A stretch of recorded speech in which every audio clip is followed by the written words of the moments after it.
Welcome to Virtual Wednesdays. My name is Francesca D'Alessio, and I'm so glad you could join us tonight.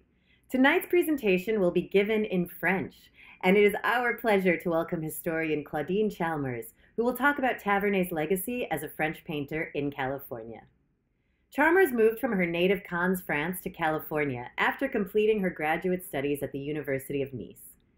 She soon developed great interest in the history of her adoptive Golden State, and she turned that information unearthed in the course of her 10-year research into a lively 800-page PhD dissertation on Gold Rush San Francisco's numerous and colorful French pioneers. An award-winning author with an upcoming book we're all really looking forward to, called Barbizon by the Pacific, a riotous beginning of the Monterey Art Colony. Please give a warm welcome to Claudine Chalmers. Merci, Fran. Pour comprendre l'impact que Jules Tavernier a eu sur la scène artistique de San Francisco et de la Californie dans les années 1870 et 1880, il est bon de faire un petit tour en arrière dans le temps et de considérer quel type de Français il était.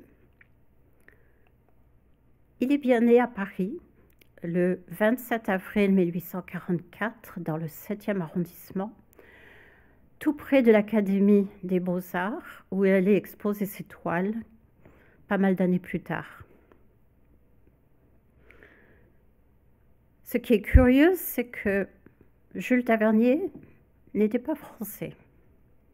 Et cela est dû au fait que son père, John Tavernier, était un fils de cellier du Devonshire.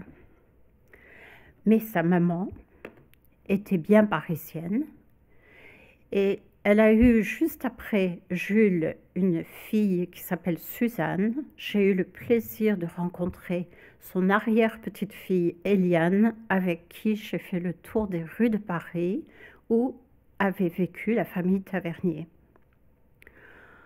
John Tavernier, notre Britannique, était un homme assez formidable. Il était très créatif et on l'appelait à cette époque-là un marchand de plaisir. C'est-à-dire qu'il fabriquait des bonbons, il était confiseur. Et ce n'était pas n'importe quel confiseur, c'était un homme qui avait inventé le drop, une goutte de sucre rosé à la saveur de banane qui était très prisée à la cour de Louis-Philippe. De plus, il travaillait avec des artisans qui fabriquaient ces boîtes et ces annonces très colorées. Le bonbon était à cette époque-là une chose extrêmement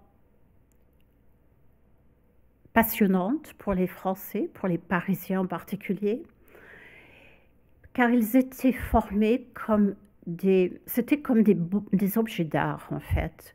Ils avaient la forme de feuilles, de fruits, de médailles de Jeanne d'Arc. C'était vraiment une œuvre d'art. Et donc, John Tavernier était l'un des grands artistes du bonbon à Paris. En fait, quand il a vendu sa confiserie,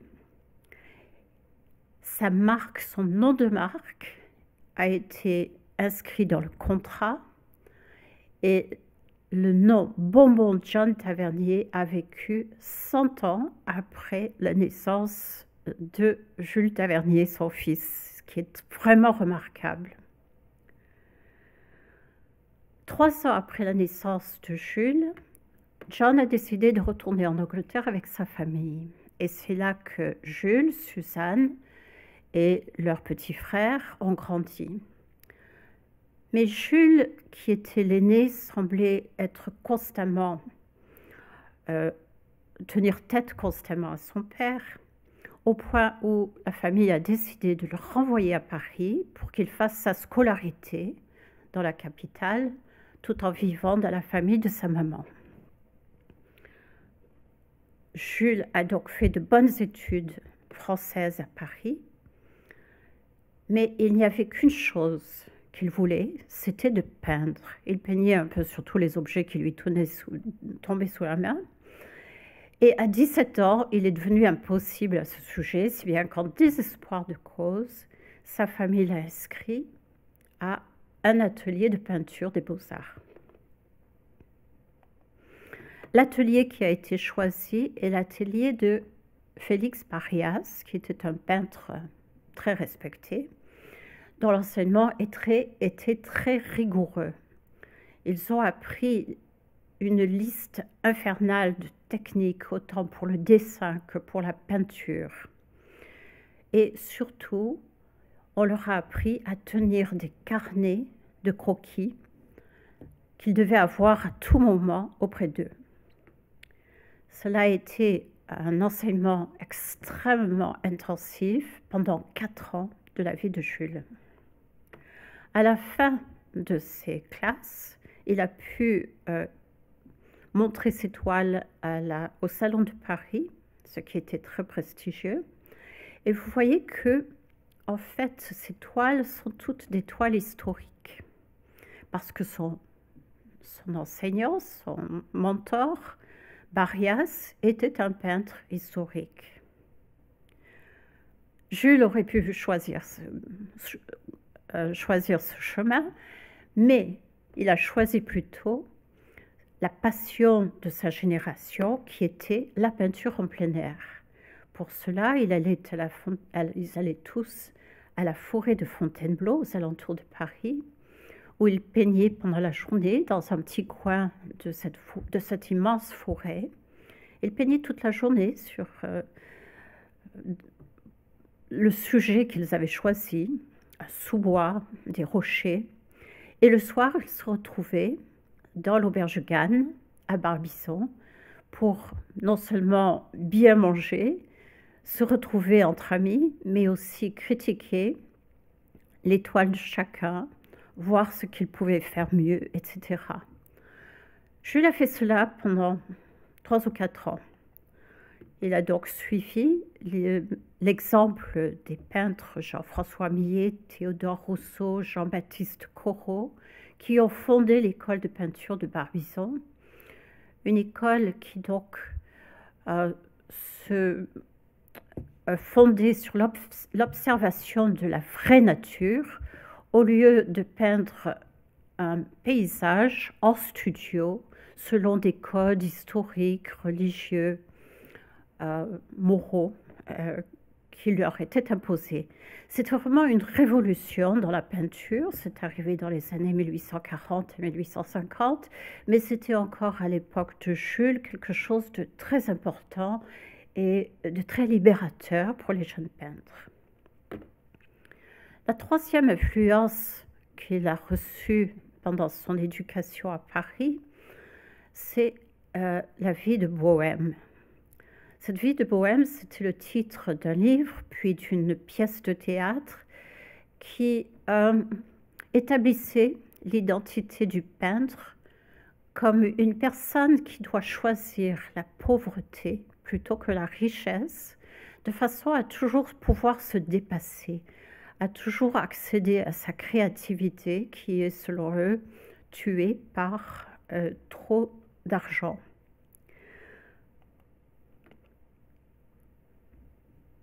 Ces années merveilleuses d'apprentissage de la peinture, d'amitié avec les autres peintres, se sont terminées de façon tragique avec la guerre franco-prussienne.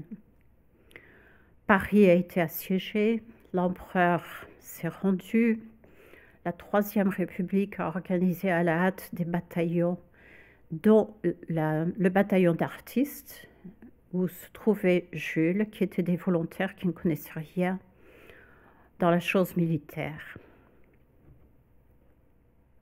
Dès que l'armistice a été déclaré, Jules s'est embarqué très vite pour Londres pour aller voir sa famille et les rassurer sur le sort de leur famille française. Il a peint ce tableau café dans le jardin qui suggère la réunion familiale. La personne sur la droite ici est Mélanie, qui est donc une descendante des taverniers d'Angleterre et avec qui j'ai correspondu Elle pense même que Jules Tavernier est peut-être descendu d'un roi anglais. Jules n'est pas resté longtemps à Londres. Ça n'était pas vraiment le lieu où il voulait peindre et ou participer à des illustrations de journaux. Il s'est donc rendu à New York avec un ami qu'il s'était fait au London Graphic, qui est parti parce qu'il devait devenir graveur du grand livre appelé Picturesque America, qui décrivait tous les États qui illustrait tous les États des États-Unis. Vous voyez dans ces deux images la profondeur de la qualité du dessin de Tavernier. Sur la gauche, vous avez une profondeur inouïe dans la scène du marché. Sur la droite, vous avez quelque chose de beaucoup plus plat. Les dessins, les détails sont beaucoup moins sophistiqués. Donc on voit là la différence entre un artiste entraîné au dessin aux beaux-arts par rapport à ceux qui n'étaient pas.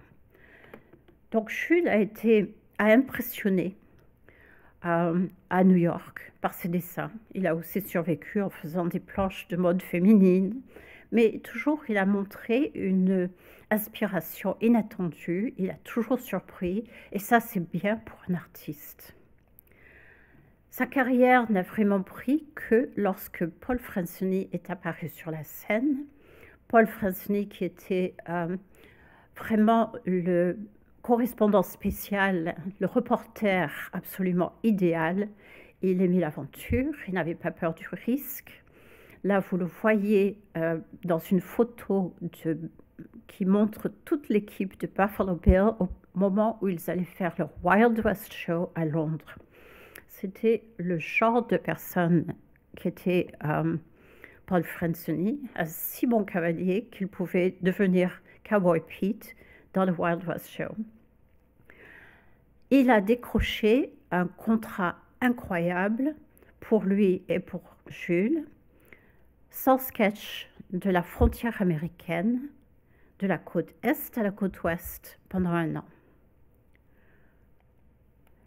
Une mission absolument spectaculaire, et voilà tout d'un coup que 2 Français ont la responsabilité de décrire l'Ouest américain au moment de la grande marche sur l'Ouest, vers l'Ouest. C'est unique d'avoir 2 artistes qui collaborent pendant si longtemps. Jules faisait les pochades, Franceny rendait la pochade à l'envers et ajoutait l'action, les personnages. Et c'est comme ça qu'ils ont pu faire les 100 illustrations. Ils ont réussi. L'une des choses qui leur a échappé, c'est la vie, c'est le contact avec les Indiens d'Amérique. Et donc, à cette époque,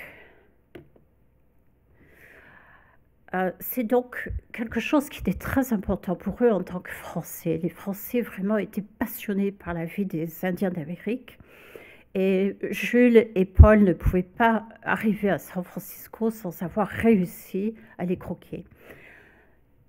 C'est encore Franceny qui a sauvé la chose, puisqu'il a réussi à convaincre le paymaster, c'est-à-dire la personne qui payait les militaires dans les forts du Wyoming et du Nebraska, à accepter la présence de Jules avec eux.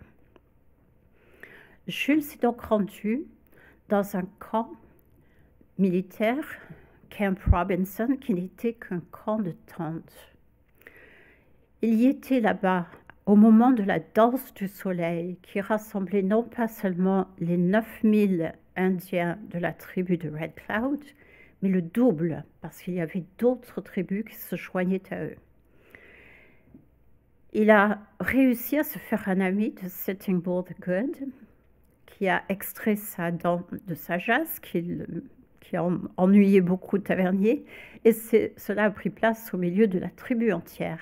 Jules, avec son charisme, a réussi à se faire des amis de ces Indiens, Et il a réussi à faire ce que très peu d'artistes aux États-Unis ont jamais pu faire, c'est-à-dire une représentation de la danse du soleil, une danse initiatique.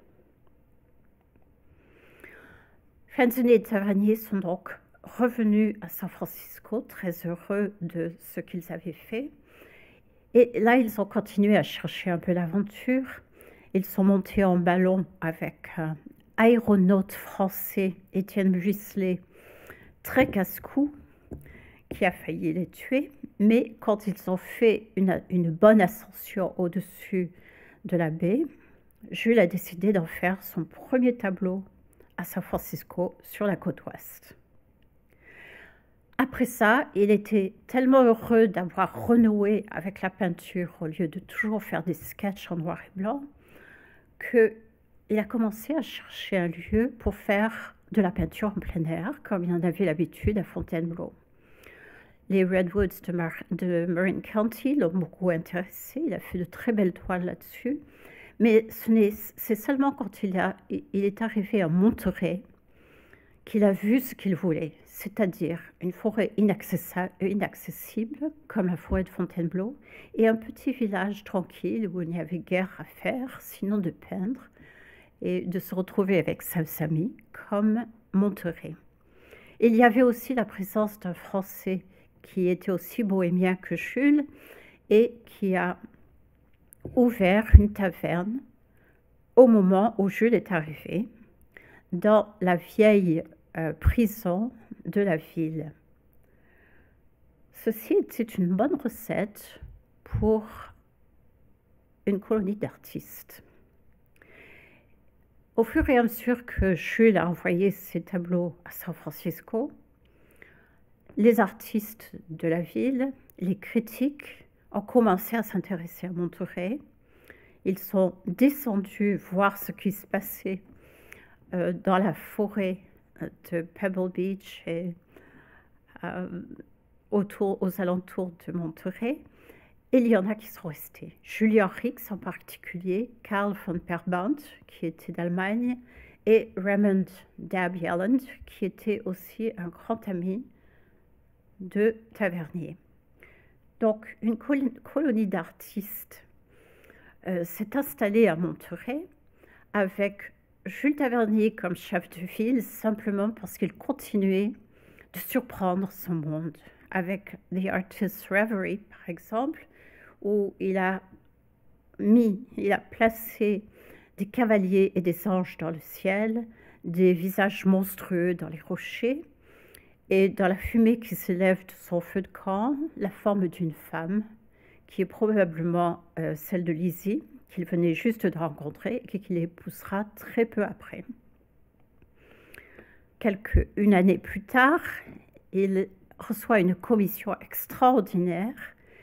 On le paye très très bien pour représenter une danse indienne. Évidemment, il y avait peu de monde qui pouvait faire un tel travail. Et donc, pendant 2 ans, il s'est attelé à la tâche de faire cette très grande toile qui montre la danse des Elem Pomo de Clear Lake. C'est une toile qui n'a pas été vue par le public, mais qui a eu un retentissement extrême. C'était vraiment un fleuron dans la carrière de Jules. Et en plus, l'impact qu'a eu ce tableau, c'est que Jules a commencé à revenir vers les souvenirs très puissants de son séjour parmi les Indiens du Nebraska. Il a commencé à faire une toile après l'autre, même pendant qu'il faisait la danse Pomo, sur ce thème, en utilisant ses carnets de croquis. Il est devenu le grand peintre d'Indiens de sa génération. Cela veut dire qu'il n'avait plus besoin de Monterey pour ses paysages en plein air. Il est donc revenu sur San Francisco. Et c'est là qu'il a commencé à donner à nouveau, non plus sous la forme d'une colonie d'artistes en plein air, qui était vraiment une chose française qu'il a importée avec lui, mais avec un studio, son studio idéal, dans lequel se réunissaient ses amis, les étrangers, les invités, tous les peintres du coin. C'était vraiment un lieu de rassemblement comme celui qu'il avait connu dans l'atelier de Félix Barrias. Là encore, à San Francisco, Jules a commencé à se montrer très généreux dans son énergie créatrice en faisant partie du Bohemian Club. Il a été le premier artiste à illustrer les programmes des Jinx mensuels du club. C'est une tradition qui a continué depuis. Il a aussi été le premier artiste, avec Virgil Williams, à trouver un lieu fabuleux pour le Hijinks du club annuel. Enfin, c'était le premier. Dans les sous-bois de Sonoma. Dans ces sous-bois, il a trouvé une belle cascade avec un ruisseau. Il a mis un feu de bois derrière la cascade, des lanternes chinoises le long du ruisseau, et il a émerveillé les membres qui sont venus célébrer ce Hijinks cette année-là. Sur le champ, ils ont créé une souscription pour l'achat de terrain qui leur permet de toujours revenir dans ces sous-bois merveilleux. Jules participe. Il était un peu partout à cette époque-là. Il était le peintre probablement le mieux payé de Californie. Il était très admiré pour sa technique, pour ses réussites.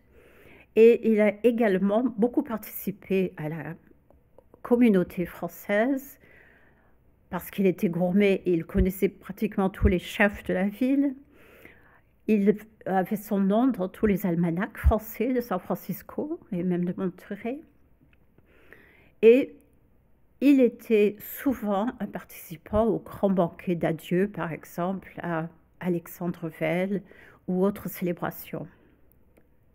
Il a toujours gardé une forte identité française. Et c'est dans ce dessin que vous avez sous les yeux maintenant, j'ai acheté une chromolithographie de Jules faite en 1882 qui me rappelait quelque chose de familier. Et un jour, j'ai compris qu'il était en train de satiriser la toile qu'avait fait Pierre-Auguste Caux en 1873. Donc, si vous renversez, comme on doit le faire avec la gravure, si vous renversez les deux grenouilles, vous avez exactement la même position, le même mouvement. Enfin, il pensait toujours à la France. Donc, il était au fait de sa carrière à cette époque-là. Et on peut juger qu'il avait apporté le plein air, il avait accentué l'esprit bohémien, il avait vraiment célébré la camaraderie, tout ce qu'il avait connu en France, il l'a amené avec lui, et grâce à son charisme, à son énergie, il a pu le partager et transformer la scène artistique de Californie. Sur le plan personnel, il a eu aussi un gros impact. Par exemple, avec Jules Pagès, père, et Jules Pagès, fils. Jules Pagès, père, n'avait jamais fait de dessin, il était simplement graveur. Et là, il a fait un tableau absolument magnifique de son atelier de graveur, qui a eu beaucoup de succès à l'une des expositions de l'association artistique de San Francisco. Son fils était émerveillé par les contacts que son père avait eus, qui lui avaient permis de se transformer en peintre, et à son tour, il est devenu un peintre très bien reconnu. Il s'est installé à Paris, il est devenu le directeur de l'Académie Julian. Il y a une connexion entre Jules Tavernier et Ernest Nargeoz, un peintre français qui ne semblait pas être dans l'entourage de Jules, mais qui semblait l'admirer de loin. Je ne sais pas exactement comment cette connexion se passait, mais vous voyez qu'il y a quelques années de différence. Nargeoz a refait en quelque sorte le tableau du pionnier que Jules Tavernier avait fait en 1877. Si Charles Rollo Peters adorait les nocturnes, on pense que c'est parce qu'il avait été l'étudiant, l'élève de Jules. Si Amédée Joulin s'est mis tout d'un coup à peindre la tribu des Indiens du Pueblo du Nouveau-Mexique, c'est aussi parce que pendant 2 ans, il a travaillé avec Jules Tavernier et il a entendu toutes ces histoires de son séjour au Nebraska. Il était donc ouvert à cette possibilité et comme Jules, comme son maître, il a été capable de se faire des amis des Indiens Pueblo qui l'ont accepté, il a vécu avec eux et ils lui ont permis de peindre leur vie quotidienne. Jules a eu une fin difficile.